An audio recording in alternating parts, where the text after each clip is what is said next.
Sound.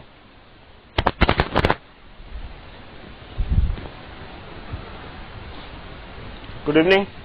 तो हमारा next topic क्या है? Electronic configuration of atoms. ठीक है, तो अब इलेक्ट्रॉनिक कॉन्फ़िगरेशन में ऑफ एटम्स में क्या है कि मल्टी इलेक्ट्रॉन स्पीसीज की बात करते हैं, तो हम इलेक्ट्रॉन को किस वे से फिलअप करेंगे। ठीक है, जैसे मैंने कोई एटॉमिक नंबर लिया, ठीक है, और जैसे ऑक्सीजन लिया तो ऑक्सीजन का एटॉमिक नंबर क्या है? 8 है। ठीक है, तो उसके लिए जो इलेक्ट्रॉनिक कॉन्फ़िगरेशन लिखना पड़ेगा वो कैसा होगा?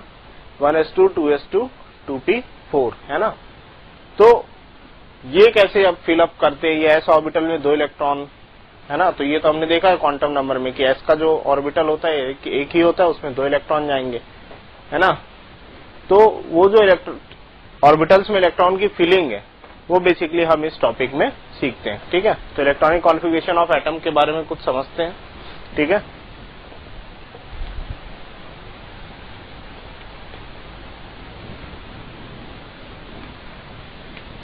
The atom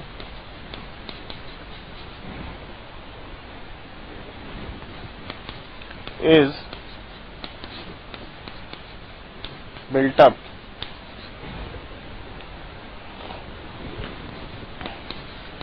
by feeding electrons in orbitals one at a time.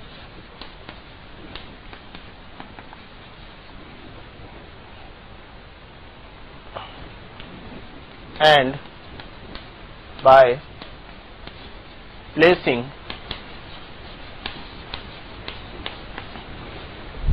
each new electron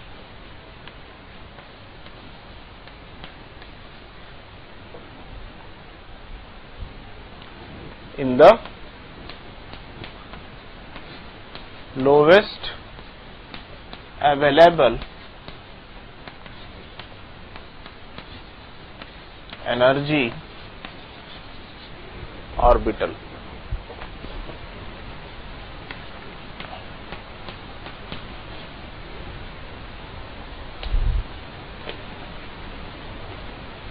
ठीक है, so the distribution of electron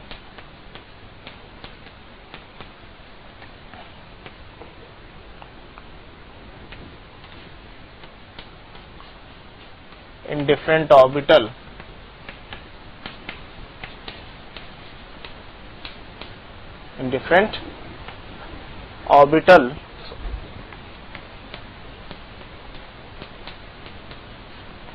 is known as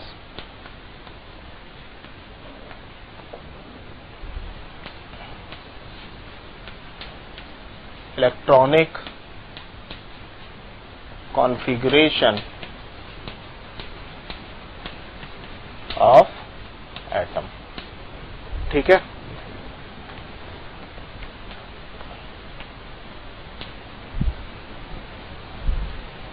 ठीक है, तो क्या बोल रहा है? The atom is built up by feeding the electrons in the orbitals one at a time and by placing each one electron in the lowest available energy orbital. ठीक है, और जो डिस्ट्रीब्यूशन है इलेक्ट्रॉन का in an orbital is known as electronic configuration of atom. मतलब electron को आप कैसे ऑर्बिटल में फिलअप कर रहे हैं। ठीक है, that is your electronic configuration of atom. अब देखिए, जब इलेक्ट्रॉन की फिलिंग करते हैं तो ऑर्बिटल्स को जो है, या तो हम एक बॉक्स ले लेते हैं या एक स्फेयर ले लेते हैं। ठीक है, तो उसको हम ऑर्बिटल्स को इस तरह से रिप्रेजेंट करते हैं। This is the representation for orbitals. ठीक है, अब मेरे को इसमें इलेक्ट्रॉन फिलअप करना है, तो इलेक्ट्रॉन की जो फिलिंग होगी, ठीक है, इलेक्ट्रॉन को जो है एरो से डिनोट करते हैं। ठीक है, तो इलेक्ट्रॉन को कैसे डिनोट कर रहे हैं अपन? एरो से, जबकि ऑर्बिटल्स को कैसे डिनोट कर रहे हैं? बॉक्स से। ठीक है, तो इस तरह से आपको इलेक्ट्रॉन की फिलिंग करना है। ठीक है, अब ये जो है इलेक्ट्रॉन, इसका जो डायरेक्शन है वो क्लॉकवाइज है। ठीक है, और यदि मान लीजिए कि यहाँ पे एक नया ऑर्बिटल बनाते हैं, ठीक, इसमें फर्स्ट इलेक्ट्रॉन ये हुआ, सेकंड क्या हो गया? ये वाला। ठीक है, आपको बताया था कि ऑर्बिटल्स में जो है एक ऑर्बिटल में 2 इलेक्ट्रॉन फिलअप कर सकते हैं और दोनों का जो स्पिन होगा वो डिफरेंट होगा। एक का यदि क्लॉकवाइज है तो दूसरे का जो है एंटी क्लॉकवाइज होता है। ठीक है, तो ये जो स्पिन है ये वाला कौन सा है, क्लॉकवाइज,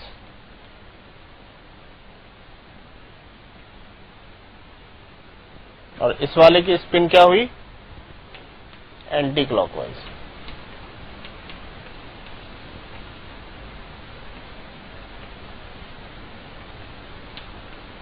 एंटी क्लॉकवाइज। ठीक है, और स्पिन क्वांटम नंबर में मैंने बताया था कि इलेक्ट्रॉन की 2 ही स्पिन हो सकती है, एक तो क्लॉकवाइज दूसरी एंटी क्लॉकवाइज। यदि क्लॉकवाइज उसकी स्पिन है तो वैल्यू क्या होती है, +1/2। यदि उसकी स्पिन एंटी क्लॉकवाइज है तो वैल्यू क्या होती है उसकी, -1/2। क्वांटम नंबर्स की बात कर रहे थे।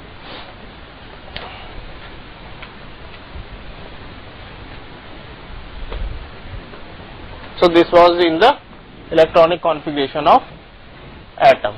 अब जो है इलेक्ट्रॉन की जो फिलिंग है, ठीक है, और कौन से एनर्जी लेवल में पहले हमको फिलअप करना है, इन सब के लिए जो एक प्रिंसिपल आया है वो कहलाता है ऑफ-बाउ प्रिंसिपल। ठीक है, तो उसके थ्रू हमको ये मालूम पड़ता है कि इलेक्ट्रॉन को सबसे पहले हमें कौन से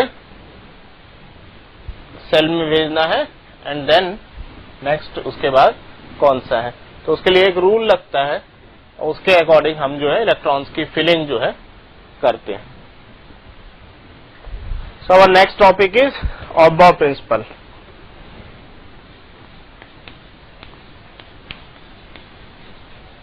Aufbau principle.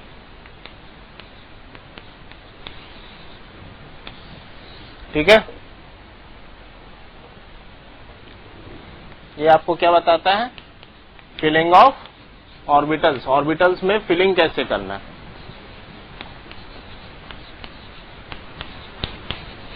ठीक है, तो ऑफ-बाउ प्रिंसिपल क्या बोलता है, electron इंटर्स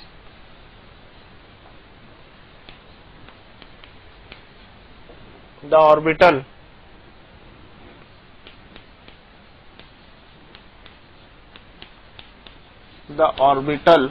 of lowest energy first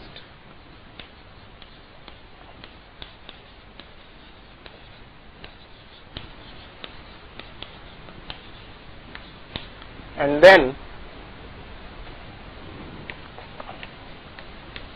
subsequent or next electron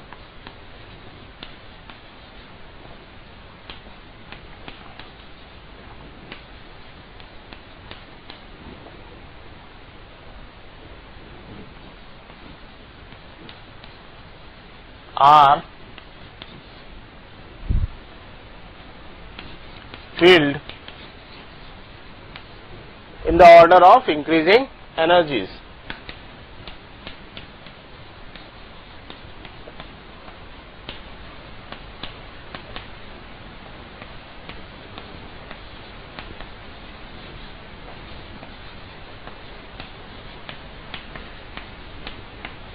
ठीक है, तो ये क्या बोल रहा है आपको ऑफ-बाउ प्रिंसिपल की इलेक्ट्रॉन जो है सबसे पहले किस में जाएगा, it will inter in the orbital of the lowest available energy. जो भी ऑर्बिटल जिसकी एनर्जी कम है, इलेक्ट्रॉन सबसे पहले उस ऑर्बिटल में जाएगा। उसके बाद जो नेक्स्ट इलेक्ट्रॉन होंगे वो हायर एनर्जी वाले ऑर्बिटल्स में जाएंगे। ठीक है, अब आपको कैसे मालूम पड़ेगा कि भाई कौन से ऑर्बिटल की लोएस्ट एनर्जी है, किसकी एनर्जी ज्यादा है। ठीक है, तो वो देखते हैं।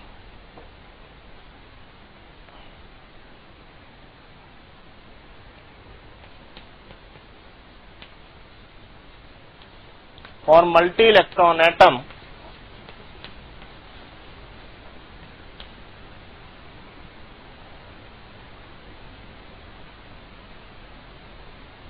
the following sequence is obtained.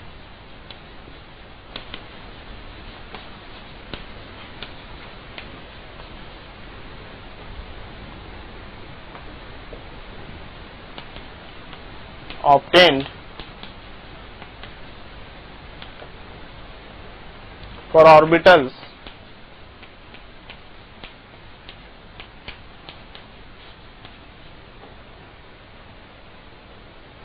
in the increasing order of energy.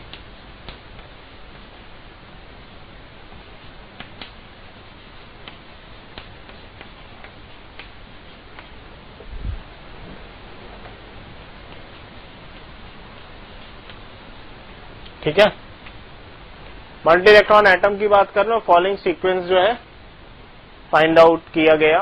ठीक है, और जो ऑर्बिटल्स हैं उनको इंक्रीजिंग ऑर्डर में अरेंज किया गया। तो वो इंक्रीजिंग ऑर्डर देखते हैं क्या है। सबसे पहले जो है 1s है, फिर next is 2s, then 2p, then 3s, then 3p, then 4s, then 3d, 4p, 5s, 4d, 5p, 6s, 4f, 5d, 6p, 7s। ठीक है, तो this is the sequence of orbitals in the increasing order of their energies. मतलब यहां पे ये किस में है, इंक्रीजिंग ऑर्डर में है ना। इसका मतलब जो 1s ऑर्बिटल है उसकी एनर्जी सबसे कम है और सबसे ज्यादा किसकी है, 7s की। ठीक है, तो ये इंक्रीजिंग ऑर्डर में है। सबसे पहले इलेक्ट्रॉन किस में जाएगा, 1s में। ठीक है, 1s जब पूरा फिलअप हो जाएगा, क्योंकि s का एक ऑर्बिटल होता है और एक ऑर्बिटल में 2 इलेक्ट्रॉन फिल कर सकते हो आप, तो 1s से कहा जाएगा फिर 2s में। ठीक है, जो नेक्स्ट इलेक्ट्रॉन आएगा। ठीक है, फिर 2s जब आपका कंप्लीटली फिल्डअप हो जाएगा। कंप्लीटली फिल्डअप की बात का मतलब समझिए कि उसमें इलेक्ट्रॉन जो है क्लॉकवाइज भी फिलअप हो गया और एंटी क्लॉकवाइज भी फिलअप हो गया। ठीक है, उसके बाद वो किस में जाएगा, 2p में। ठीक है, अब 2p के लिए कुछ रूल्स और रेगुलेशंस हैं जो आगे आएगा, उसको देखेंगे और उसके बाद इन सबकी हम फिलिंग करेंगे कि इलेक्ट्रॉनिक कॉन्फ़िगरेशन किसी भी एटम का हम कैसे लिखते हैं। तो फॉर द टाइम बिंग ये सीक्वेंस हमें याद होना चाहिए for writing the electronic configuration. ठीक है,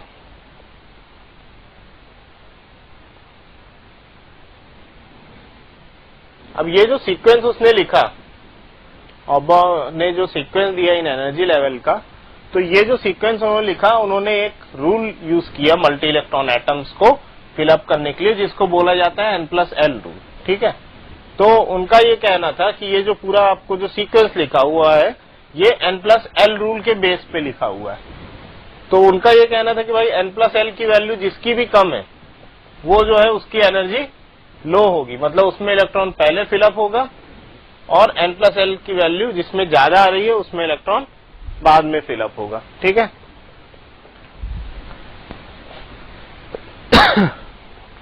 तो नेक्स्ट लिखते हैं इसमें, the energy of N orbital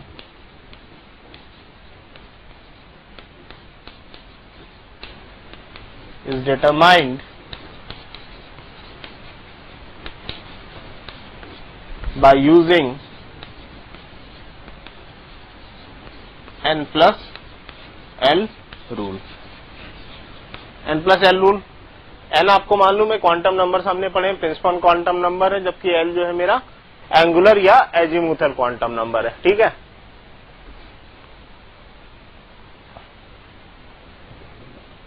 ठीक है, तो ये क्या बोल रहा है N+L रूल कि N+L रूल के हिसाब से जिसकी वैल्यू कम आ रही उसकी जो है एनर्जी कम होगी। ठीक है,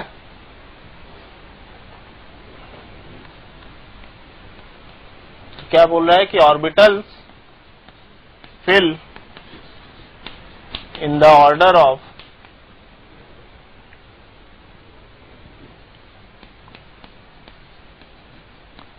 इंक्रीजिंग वैल्यू ऑफ N+L। ठीक है, N+L की जो सम आएगी उसकी इंक्रीजिंग वैल्यू में आपका इलेक्ट्रॉन फिल कर रहा है। ठीक है, अब जैसे कि क्वांटम नंबर्स हमने पढ़े, यदि मैं 3s का एग्जांपल लूं तो यहां पे N+L की वैल्यू क्या हो जाएगी, 3s है, n की वैल्यू क्या हुई, 3 हो गई, ठीक है, प्रिंसिपल क्वांटम नंबर। तो n की वैल्यू आ गई मेरी 3, ठीक है। l की वैल्यू मेरे को चाहिए, l इज मेरा एजीमुथल या angular quantum number. s orbital के लिए l की वैल्यू क्या थी, 0 थी, तो ये वैल्यू क्या हो गई, 3, ठीक है। इसके साथ अपन कंपेयर करते हैं 4s को, ठीक है। n प्लस l इसका भी कैलकुलेट करते हैं। n की वैल्यू यहाँ पे क्या है, 4 है, और s ऑर्बिटल के लिए या s सबसेल के लिए l की वैल्यू क्या होती है, 0, तो ये इक्वल्स टू क्या आ गया, 4, ठीक है। तो ये क्या आ गया, इनके एनर्जी का सम। अब वैल्यू छोटी किसकी है, 3s की, है ना। इसका मतलब कि 3s में जो है इलेक्ट्रॉन पहले फिलअप होगा, उसके बाद जो है 4s में फिलअप होगा, ठीक है।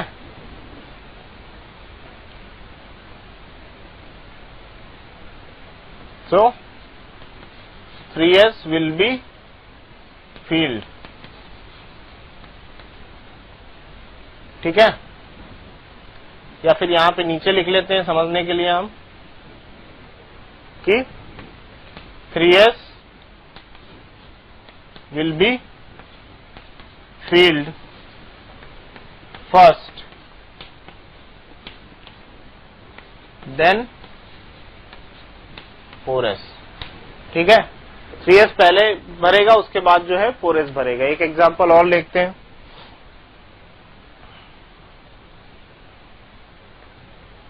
मान लीजिए कि 3p है और 2s है। n प्लस एल की वैल्यू यहां पे बोलिए कितनी आ गई, 2 प्लस 0 इज इक्वल्स टू 2, ठीक है। यहां पे n प्लस एल की वैल्यू क्या हो गई, n की वैल्यू 3, p l के लिए p की वैल्यू क्या है, 1 है, तो ये क्या हो गया, 4। इसका मतलब n प्लस एल की वैल्यू 2s के लिए कम है, मतलब 2s will be filled first then 3p।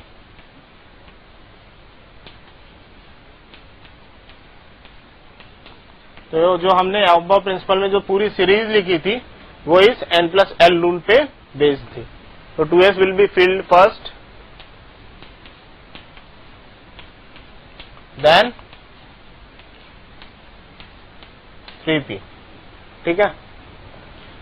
अब इसमें देखिए क्या है कि यहाँ तो n और l की वैल्यूज जो थी, अभी हमने जो भी एग्जांपल लिए थे, तो n प्लस l की वैल्यूज जो हैं वो डिफरेंट आ रही थी, तो इसलिए हमको आइडिया लग गया, ठीक है, कि भाई पहले कौन सा फिलअप होगा, जिसकी वैल्यू कम उसको हमको पहले फिलअप करना है।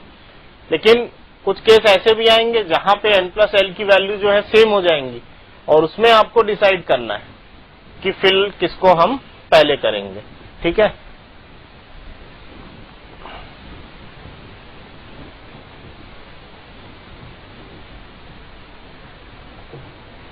तो जब हम वो केसेस देखेंगे जिसमें n प्लस एल की वैल्यू सेम आएगी, तो उस केस में ध्यान रखिएगा कि n प्लस एल की वैल्यू सेम आ रही है, तो जिसमें n की वैल्यू छोटी होगी, मतलब प्रिंसिपल क्वांटम नंबर की वैल्यू जिस भी सबसेल में या ऑर्बिटल्स में छोटी होगी, उसको हम पहले फिलअप करेंगे, ठीक है। तो सेकंड केस इसमें देखते हैं।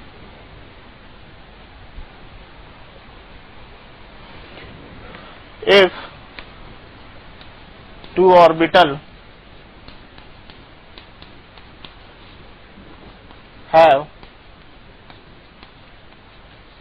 same value of n plus l, then the orbital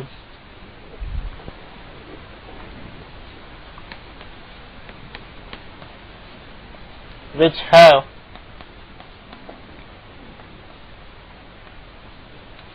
no value of n will be filled first,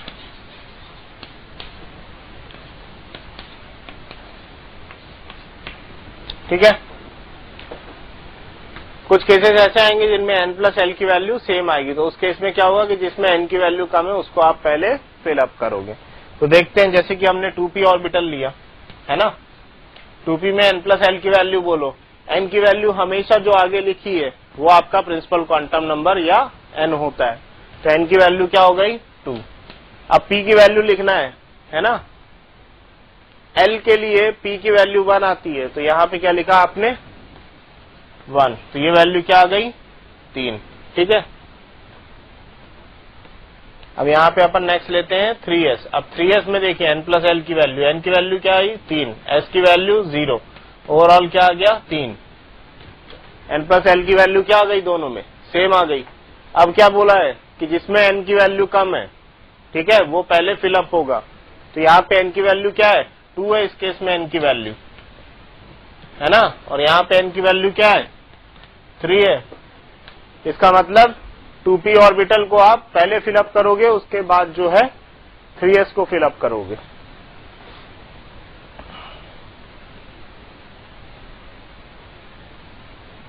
so 2p will be filled first। ठीक है,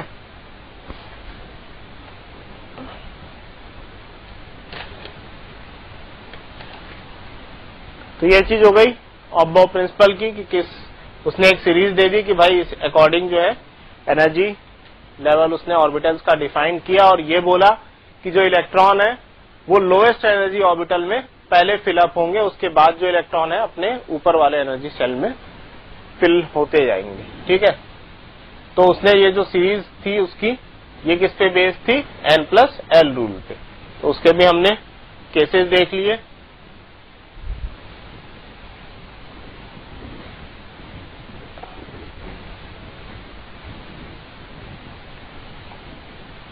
अब नेक्स्ट है हमारा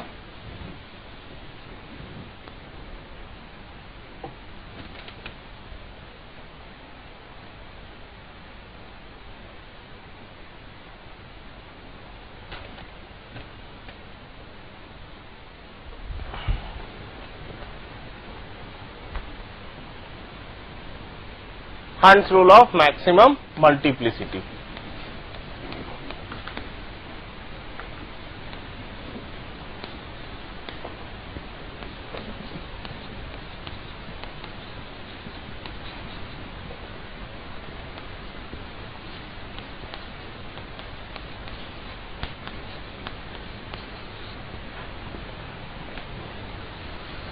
ठीक है, हंस rule of maximum multiplicity.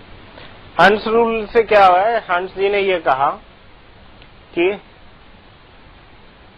No two electron, ठीक है, हंस जी ने ये बोला कि electron pairing will not take place until the electron is singly filled in each orbital. मतलब इलेक्ट्रॉन की पेयरिंग तब तक नहीं होगी जब तक कि इलेक्ट्रॉन सारे ऑर्बिटल्स में सिंगली फील्ड नहीं हो जाए। तो एस ऑर्बिटल में तो कोई प्रॉब्लम नहीं है, ठीक है, लेकिन पी में क्या होता है, पी में 3 ऑर्बिटल होते हैं। क्वांटम नंबर्स में हमने निकाले थे मैग्नेटिक क्वांटम नंबर यूज करके, px, py और pz। तो 3 ऑर्बिटल्स थे, ठीक है। अब उसमें हमको 3 ऑर्बिटल्स में टोटल 6 इलेक्ट्रॉन आएंगे, और हमको सबसे पहले क्या करना है, सबसे पहले उन तीनों ऑर्बिटल्स को सिंगली फील्ड अप करना, उसके बाद हम पेयरिंग कर सकते हैं। ठीक है, आपने पहले ही पेयरिंग कर दी तो वो रॉन्ग है। तो हंस रूल ने ये बोला कि electron pairing will not take place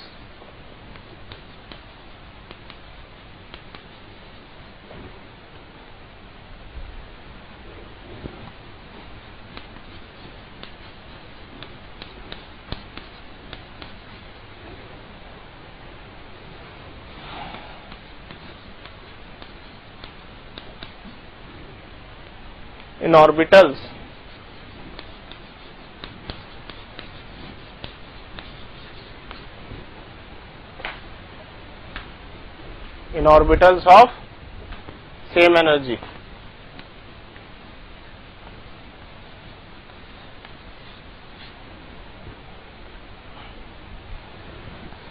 या same subshell until each orbital is singly filled।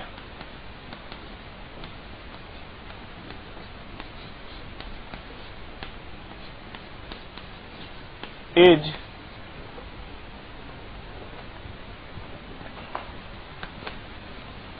Singly field.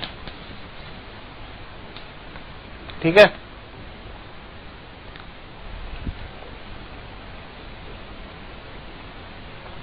अब जैसे कार्बन है या ऑक्सीजन आप लेते हैं, ऑक्सीजन का एटॉमिक नंबर क्या है? 8 होता है।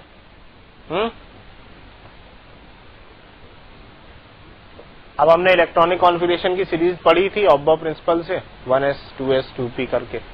तो इसका जो इलेक्ट्रॉनिक कॉन्फ़िगरेशन आप लिखोगे तो क्या लिखोगे? 1s2 2s2 और 2p4, है ना। इलेक्ट्रॉन्स जो है ये ऊपर जो लिखे हैं पावर में, ये इनके इलेक्ट्रॉन्स हैं। तो कितने हो गए? 2 2 4 और 4 8। ऑक्सीजन का एटॉमिक नंबर क्या है? 8 है। उसमें इलेक्ट्रॉन कितने होते हैं? 8। तो इस तरह से आपने रिप्रेजेंट किया। ठीक है, अब जब इनको आप पिक्टोरियल रिप्रेजेंटेशन करोगे तो ये हो गया आपका क्या? 1s। ठीक है, ये हो गया आपका क्या? 2s। अब यहां पे ध्यान रखिएगा,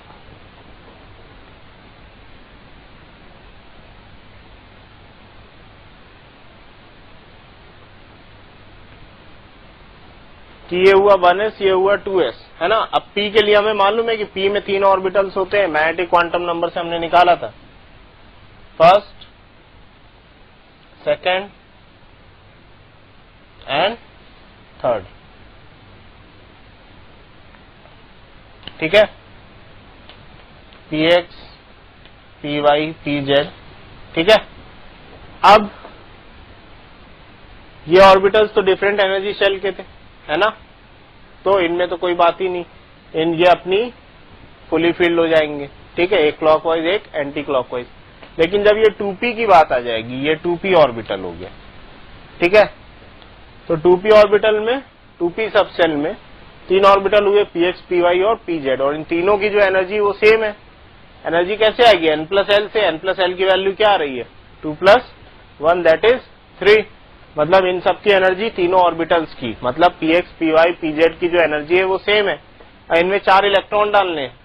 ठीक है, तो हंस रूल क्या बोल रहा है कि पेयरिंग जब तक नहीं होगी in the orbital of same energy until each orbital is singly field, जब तक कि पूरे ऑर्बिटल आप सिंगली फील्ड नहीं करते हो।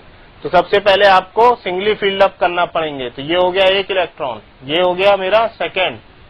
ठीक है, अब यदि थर्ड में ऐसा कर दिया तो ये गलत हो गया हंस रूल के अकॉर्डिंग।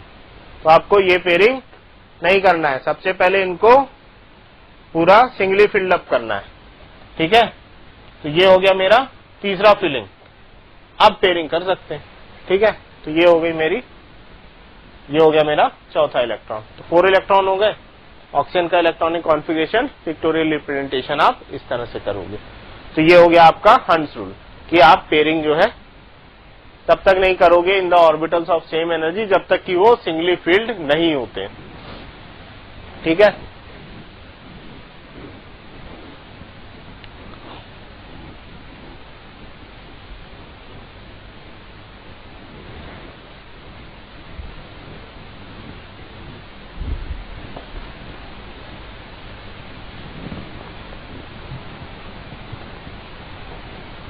अब नेक्स्ट जो है मेरा वो क्या है topic? Pauli's exclusion principle.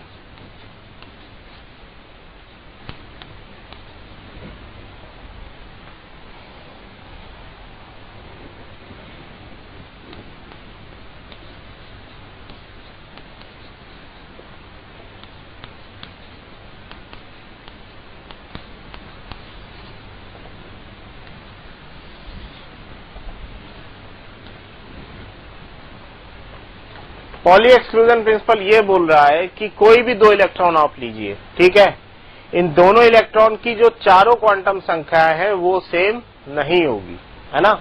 No 2 electrons can have the same value for all the 4 quantum numbers. 2 electrons का ऐसा हो सकता है कि उनका 3 वैल्यू सेम हो जाए, n, l और m की, लेकिन उनकी चौथी वैल्यू डिफरेंट ही होगी। ठीक है, तो ये क्या बोल रहा है कि no 2 electrons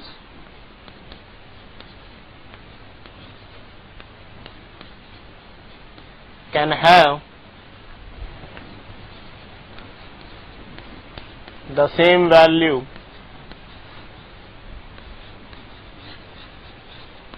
for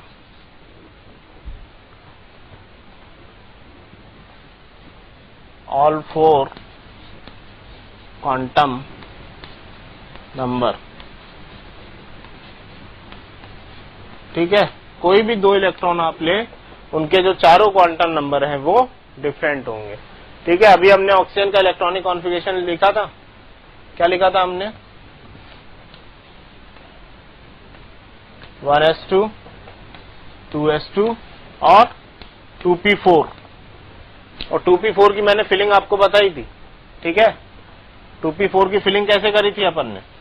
p में कितने 3 ऑर्बिटल होते हैं, है ना? तो फर्स्ट, सेकेंड, थर्ड पेयरिंग पहले नहीं करना है, बाद में पेयरिंग करना है जब सिंगली फिल्ड अप हो जाए। अब मान लीजिए कि ये जो 2p4 में ये जो 4th इलेक्ट्रॉन है ना, उसके लिए आप चारों क्वांटम नंबर लिख के देखिए। अब तो सब चीज का आइडिया हो गया। तो एक क्वेश्चन ही बनाते हैं, right all the quantum number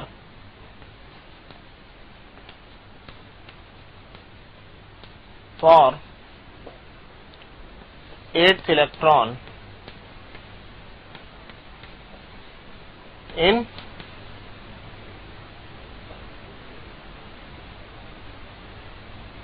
oxygen atom। 8 का भी करते हैं और अपन इसका भी करते हैं, 5th इलेक्ट्रॉन का, है ना? क्योंकि 2 यहां हो गए, 2 2 4 हो गए। ठीक है, और 5th इलेक्ट्रॉन जो है 5th ये वाला हुआ, उसके बाद ये 6th हुआ, ये 7th हुआ, 8th क्या हुआ जो एंटी क्लॉकवाइज है। तो अपन 5th वाले को लेते हैं और 8th वाले को लेते हैं, है ना? फॉर, तो क्वेश्चन में थोड़ा सा और लिख देते हैं, for 5th and 8th electron in oxygen atom. ठीक है, तो 5th इलेक्ट्रॉन के लिए क्वांटम नंबर लिखते हैं। ठीक है,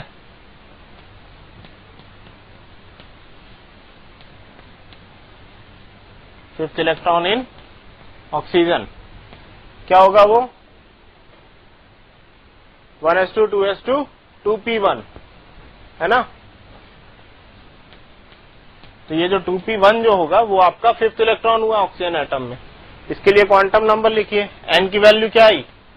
2, सामने से दिख जाएगी सीधे n की वैल्यू, प्रिंसिपल क्वांटम नंबर की। l की वैल्यू की बात करिए, l की वैल्यू क्या हो गई आपकी? p के लिए 1, m की वैल्यू क्या हुई? अब l की वैल्यू 1 है तो m की 3 वैल्यूज होंगी, आपको बताया था, -l से लेके +l तक, मतलब -1 through 0 to +1। ठीक है, तो इनकी वैल्यूज इस तरह से लिखना है आपको, -1, 0 और +1। 5th इलेक्ट्रॉन कहाँ पे है? -1 में, तो m की वैल्यू क्या हो गई? -1। अब बात है spin quantum number. 5th electron का स्पिन देखिए ऊपर की तरफ क्लॉकवाइज, तो वैल्यू क्या हो गई? +1/2। ठीक है, अब 8th इलेक्ट्रॉन के लिए लिखते हैं,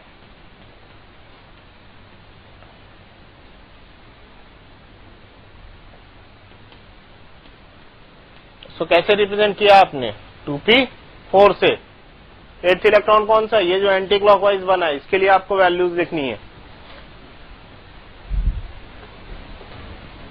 ठीक है, 10 की वैल्यू क्या हो गई इसमें भी? 2। l की वैल्यू देखिए,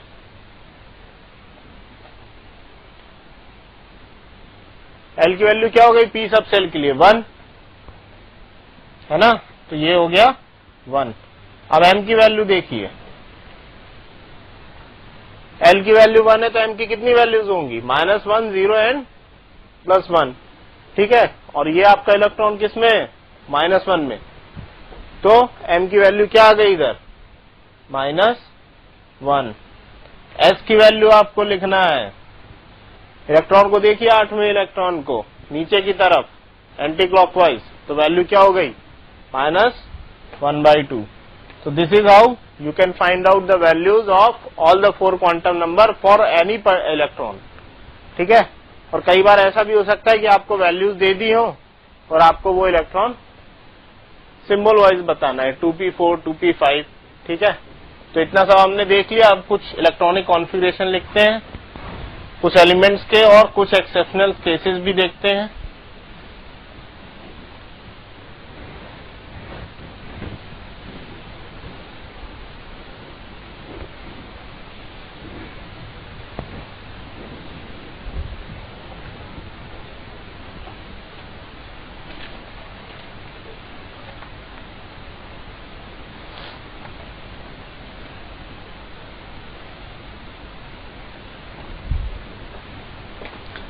जैसे क्लोरीन का इलेक्ट्रॉनिक कॉन्फ़िगरेशन अब लिखते हैं। हर चीज का आइडिया हो गया। एस में कितना इलेक्ट्रॉन आता है? 2, है ना। पी में टोटल आप 6 डाल सकते हो और डी में 10, एफ में 14, तो 17 है एटॉमिक नंबर क्लोरीन का। क्या लिखोगे आप? 1s2, then 2s2। ऑब्बो प्रिंसिपल में वो सीरीज है, उसी को याद रखिए। 1s2, 2s2, 2p6, 10 इलेक्ट्रॉन हो गए। Then 3s2, then 3p5। और फिलिंग आपको बताया है कि सेम एनर्जी वालों पे पहले सिंगली फील्ड करोगे, फिर आप पेयरिंग करोगे, ठीक है। तो ये क्लोरीन का इलेक्ट्रॉनिक कॉन्फ़िगरेशन है। कैल्शियम का लिखिए, 20 होता है atomic number. 1s2, 2s2, 2p6, 3s2, 3p6, then 4s2, ठीक है। तो this is how you have written the electronic configuration of calcium, ठीक है। अब क्रोमियम का लिखते हैं। क्रोमियम आप एक चीज ध्यान लिखिएगा, इसका जो इलेक्ट्रॉनिक कॉन्फ़िगरेशन आप लिखोगे तो आप क्या लिखोगे? 1s2, 2s2, ठीक है। ये जो पावर में ये नंबर ऑफ इलेक्ट्रॉन्स आपको गिना रहे हैं। 1s2, 2s2, 2p6, 3s2, 3p6, 4s2 and 3d4। आपने ये हमारा एक्सपेक्टेड क्या है? ये जो हमने ऑब्बो प्रिंसिपल से सीरीज पढ़ी ऑब्बो प्रिंसिपल में, उसके अकॉर्डिंग हमारा जो इलेक्ट्रॉनिक कॉन्फ़िगरेशन क्रोमियम का है वो ये है 4s2, 3d4, है ना। लेकिन एक्चुअली क्या होता है? एक्चुअली होता ये है कि जो है, सिंपल लैंग्वेज में समझिए कि जो हाफ फील्ड ऑर्बिटल्स होते हैं, है ना, और जो फुल फील्ड ऑर्बिटल्स होते हैं, उनको जो है ज्यादा स्टेबल माना जाता है ना। इसलिए यहां पे क्या होता है कि 4s का एक इलेक्ट्रॉन 3d में चला जाता है, ठीक है। हाफ फील्ड का मतलब समझिए, जैसे कोई ऑर्बिटल है, ये मेरा हो गया हाफ फील्ड, या p ऑर्बिटल लेके समझिए, ये क्या हो गया मेरा? हाफ फील्ड ऑर्बिटल, ठीक है। और दूसरा क्या हो गया मेरा? फुल फील्ड की बात कर रहा था, ये हो गया मेरा फुल फील्ड ऑर्बिटल, ठीक है। तो ये हो गया फुल फील्ड ऑर्बिटल, और दूसरा ये मेरा जो है हाफ फील्ड ऑर्बिटल। इनको माना जाता है कि ये जो है, ये फुल फील्ड और हाफ फील्ड ऑर्बिटल जो होते हैं ये ज्यादा स्टेबल होते हैं, ठीक है। तो इसलिए जो है, अब यहां पे यदि आप electronic configuration pictorial representation in terms of orbitals यदि करते हैं तो 4s को आप कैसे लिखोगे? 4s पूरा है, ये 4s2। आपको d के लिए लिखना है, d में 5 ऑर्बिटल्स होते हैं d सबसेन में, 3, 4, 5, ठीक है। इलेक्ट्रॉन की फिलिंग करो, 1, 2, 3 और 4, 4 इलेक्ट्रॉन फिल हो गए, ठीक है। तो ये हमारा एक्सपेक्टेड इलेक्ट्रॉनिक कॉन्फ़िगरेशन था। लेकिन क्योंकि जो आपको रीजन मैंने बताया है ना कि फुल फील्ड और हाफ फील्ड जो ज्यादा स्टेबल होते हैं, इसलिए ये जो इलेक्ट्रॉन है 4s का, ये यहां से उठ के 3d में चला जाता है, ठीक है। तो अब क्या हो गया? 4s1, 3d5, और सबके सब हाफ फील्ड है, मतलब स्टेबिलिटी ज्यादा है। तो this will be the actual electronic configuration, and this is the reason कि ये जो इलेक्ट्रॉनिक कॉन्फ़िगरेशन हमने लिखा है ये हमारा रॉन्ग है, ठीक है। एग्जैक्टली क्रोमियम का जो आप लिखोगे वो क्या होगा, 1s2 2s2 2p6 3s2 3p6 then 4s1, ठीक है, एंड देन 3d5, ठीक है। तो क्रोमियम हमारा एक एक्सेप्शन है इलेक्ट्रॉनिक कॉन्फ़िगरेशन लिखने में, ठीक है। एक एक्सेप्शन और देखते हैं कॉपर का।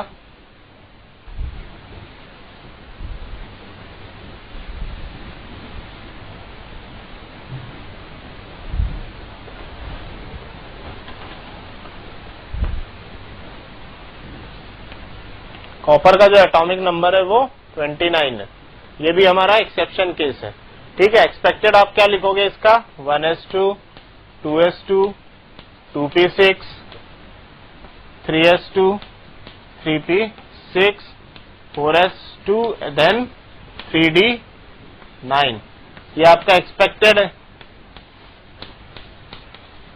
ठीक है। तो दिस इज ऑल्सो रॉन्ग। ऑब्बो सीरीज के हिसाब से हमने लिखा, लेकिन आपको बताया वही reason, half field full field की स्टेबिलिटी ज्यादा होता है, ठीक है। तो इसलिए ये जो आपका 4s का एक इलेक्ट्रॉन है ये किस में चला जाएगा, 3d में, और 3d आपका कंप्लीटली फिल्ड अप हो जाएगा। d में मैक्सिमम 10 इलेक्ट्रॉन हो सकते हैं, तो 4s का एक चला गया तो d के पास 10 इलेक्ट्रॉन हो गए d सब सेल में, और s क्या हो गया आपका, हाफ फील्ड, तो स्टेबिलिटी आपके एटम की ज्यादा है। तो ये क्या हो जाएगा, इसका एक्चुअल क्या हो जाएगा, 1s2 2s2 2p6 3s2 3p6 4s2 4s1, एक इलेक्ट्रॉन इसका चला जाएगा, देन दिस इज 3d10। तो this is the actual electronic configuration,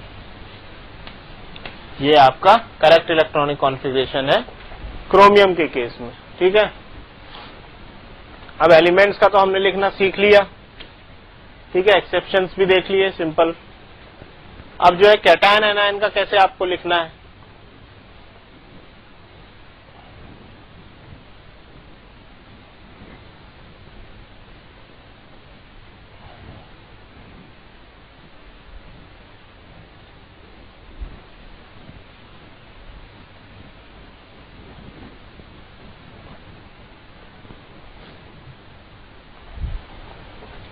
so next is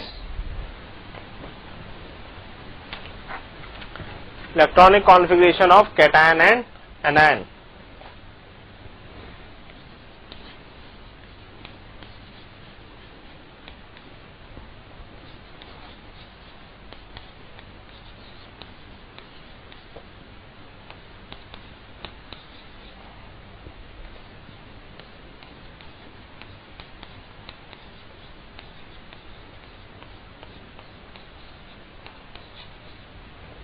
ठीक है,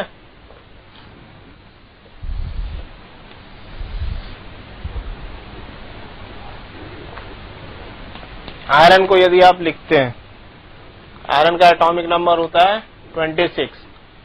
तो देखिए जब कॉन्फ़िगरेशन आपको कैटायन एनायन का देखना है तो कैटायन कैसे फॉर्म होता है, जैसे सोडियम मेटल है ना, तो उसने अपना एक आउटर मोस्ट का इलेक्ट्रॉन लूज करके क्या बना दिया, Na+। तो सोडियम में नॉर्मली कितने इलेक्ट्रॉन होते हैं, 11। अब एक इलेक्ट्रॉन उसने लूज कर दिया तो कितने हो गए, 10। तो हमको इलेक्ट्रॉनिक कॉन्फ़िगरेशन किसके लिए लिखना है, 10 के लिए, ठीक है। मतलब नियॉन के लिए जो हम इलेक्ट्रॉनिक कॉन्फ़िगरेशन लिखते हैं वही हम Na+ के लिए लिख देंगे, ठीक है। तो जैसे आयरन की बात करते हैं, आयरन क्या है, एटॉमिक नंबर 26, इसका इलेक्ट्रॉनिक कॉन्फ़िगरेशन यदि आप लिखते हो तो आएगा 1s2 2s2 2p6 3s2 3p6, ठीक है, 4s2 then 3d6। Total number of electron कितने हो गए, 2 2 4 6 10 2 12 6 18 2 20 6 26, ठीक है। हमें किसका लिखना है, Fe2+ का, Fe2+ का इलेक्ट्रॉनिक कॉन्फ़िगरेशन लिखना है। +2 का चार्ज आया, और किसी पे भी प्लस चार्ज कब आता है, जब वो अपना इलेक्ट्रॉन लूज कर देता है। इसका मतलब जो आयरन जिसके पास 26 इलेक्ट्रॉन थे उसने अपने 2 इलेक्ट्रॉन लूज कर दिए, तो आयरन के पास इलेक्ट्रॉन कितने बचे, 24। ठीक है।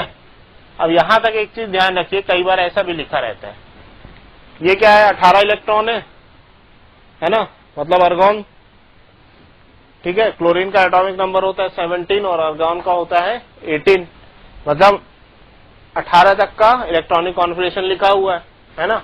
तो कई बार जो इसको ऐसे भी रिप्रेजेंट करते हैं कि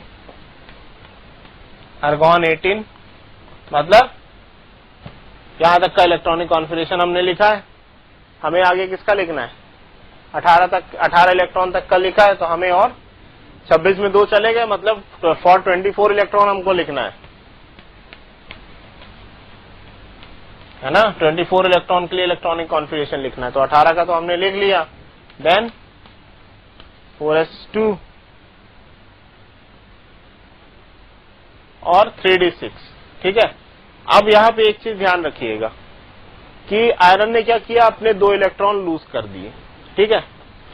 कई बार लोगों को कंफ्यूजन हो जाता है कि भाई 4s की जो एनर्जी है वो कम होती है, इसलिए 4s पहले फिलअप होता है और फिर 3d फिलअप होता है n+l रूल से, ठीक है। तो यहां पे एक चीज ध्यान रखिएगा कि जब भी आप इलेक्ट्रॉन निकालते हो तो इलेक्ट्रॉन हमेशा आउटर मोस्ट एनर्जी सेल से निकलता है ना। आउटर मोस्ट एनर्जी सेल से समझिए कि मतलब n की वैल्यू जिसकी ज्यादा है उससे इलेक्ट्रॉन निकलता है, ठीक है। तो यहाँ पे जो इलेक्ट्रॉन जाएगा वो किससे जाएगा, 4s से लूज होगा, ना कि 3d से। ऑब्बो प्रिंसिपल से जरूर है कि भाई 4s पहले आप भरते हो उसके बाद 3d भरते हो, लेकिन जब इलेक्ट्रॉन निकालते हो तो हमेशा पहले आउटर मोस्ट सेल से निकालते हैं, इसलिए 4s का जो इलेक्ट्रॉन 4s जो दो इलेक्ट्रॉन लॉस हुए हैं वो 4s से लॉस हुए, ठीक है। तो ये हो जाएगा 4s0 देन 3d6, ठीक है। और ये 18 तक का रिप्रेजेंटेशन हमने यहाँ पे इस तरह से लिया है, इस तरह भी इलेक्ट्रॉनिक कॉन्फिगरेशन लिखा जाता है। अब एनायन की बात कर लेते हैं,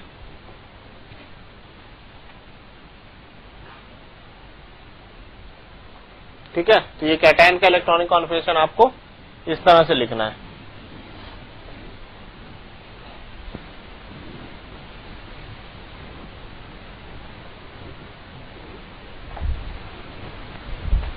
जैसे ऑक्सीजन है, ऑक्सीजन का एटॉमिक नंबर मेरे को मालूम है 8 होता है, तो इलेक्ट्रॉनिक कॉन्फिगरेशन क्या हुआ 1s2 2s2 देन 2p4, है ना।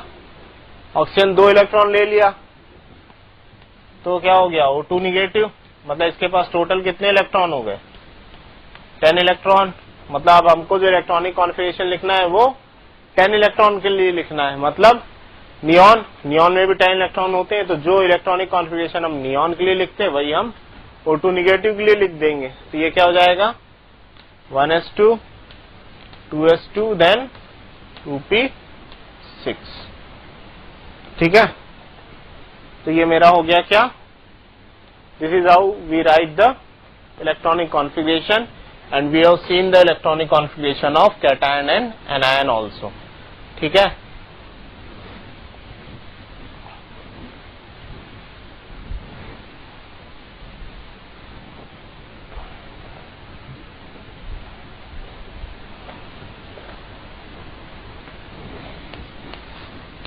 Now our next topic is magnetic movement.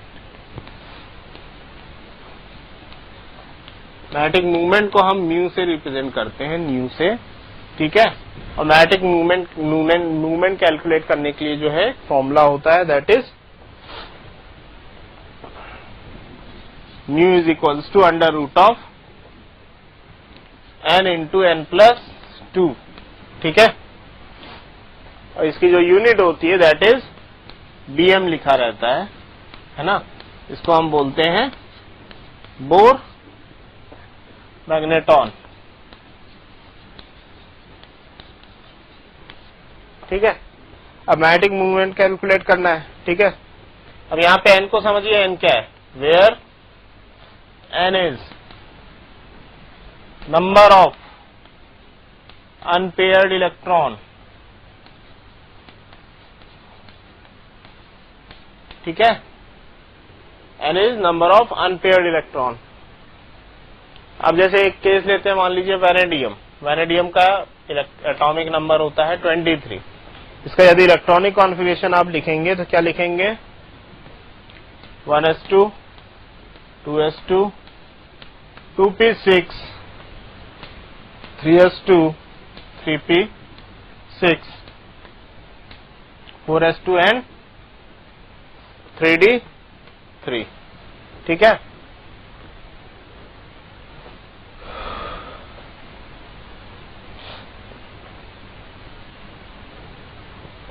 अब मान लीजिए इसको हमने लिखा vanadium 2+।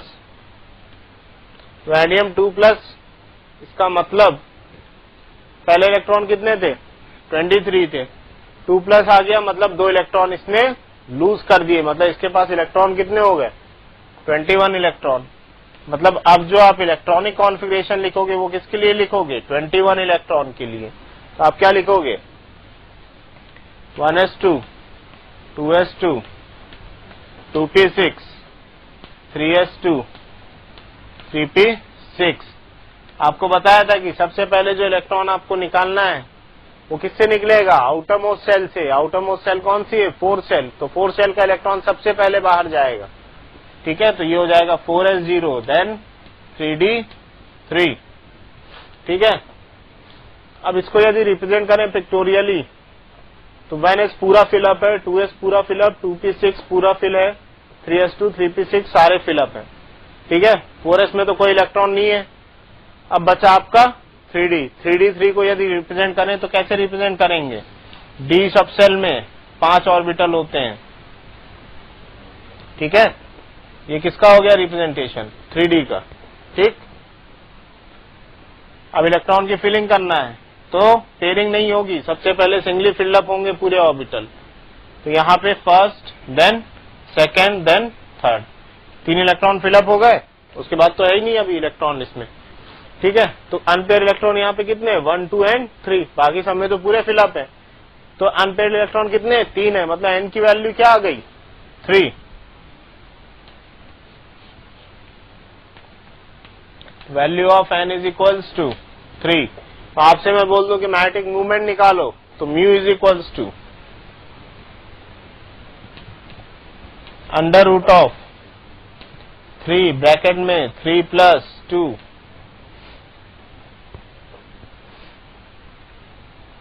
Is equals to under root of